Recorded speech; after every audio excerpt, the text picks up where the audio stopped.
Hi, my name is Madison Michaels, and the topic I picked was suicide. I will be talking about the two sociological explanations for it, which would be structure versus meaning. Today, we will be looking at two different sociological explanations, which are for the same social phenomenon. This phenomenon is suicide. Throughout this slideshow, you will be able to better understand why suicide happens and how it can sometimes be related to social factors and patterns instead of being related to the individual reasoning. One of the theories we will discuss is from a structural perspective, and the other is from a symbolic perspective. First theory we are going to talk about is Durkheim's social integration theory. The paradigm for this is structural functionalism. The idea is that suicide rates are influenced based off social integration.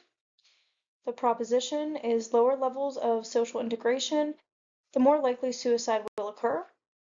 If someone lacks factors such as strong ties to family, friends, institutions, or communities, there's more risk for suicide. There are a few different types of suicide. The first is egoistic suicide. It is caused by low social integration.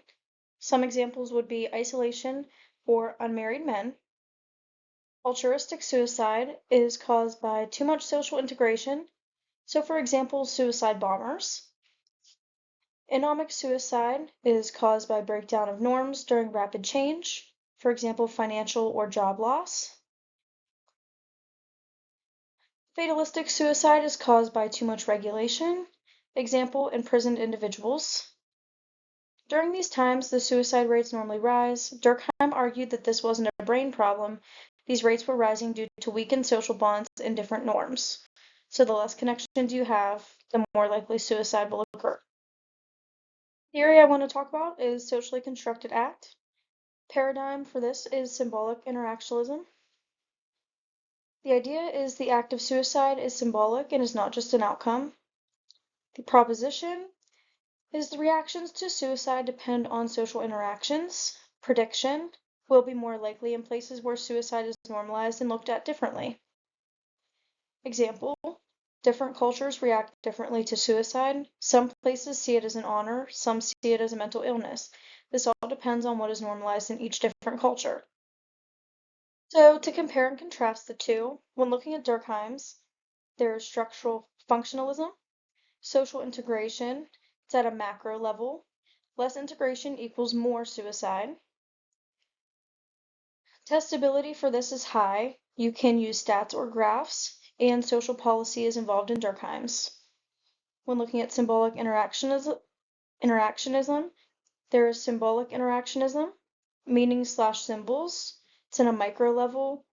The meanings equals more suicide, unlike the less integration.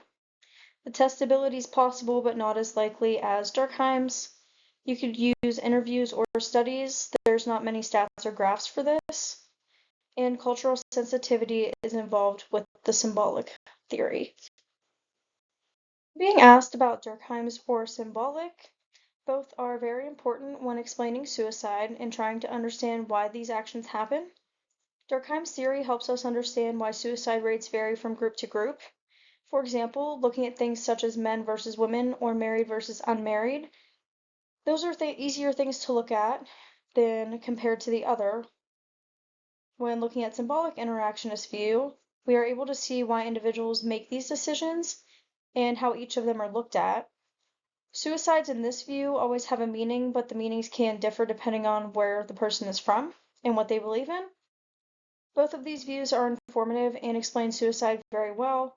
I personally couldn't say one is better than the other just because we are looking at two different factors when it comes to the topic of suicide, but testability-wise, Durkheim's is better. To sum this up, when we choose to talk about suicide, we are able to look at different social structures that cause people to feel isolated or cause instability. We could look at how individuals handle different experiences in their life and how they react to the people around them. Once we understand these reactions and contributing factors, we will all be able to better understand one another and help support those around us. Thank you all for your time, and if you have any questions, you can feel free to reach out to me.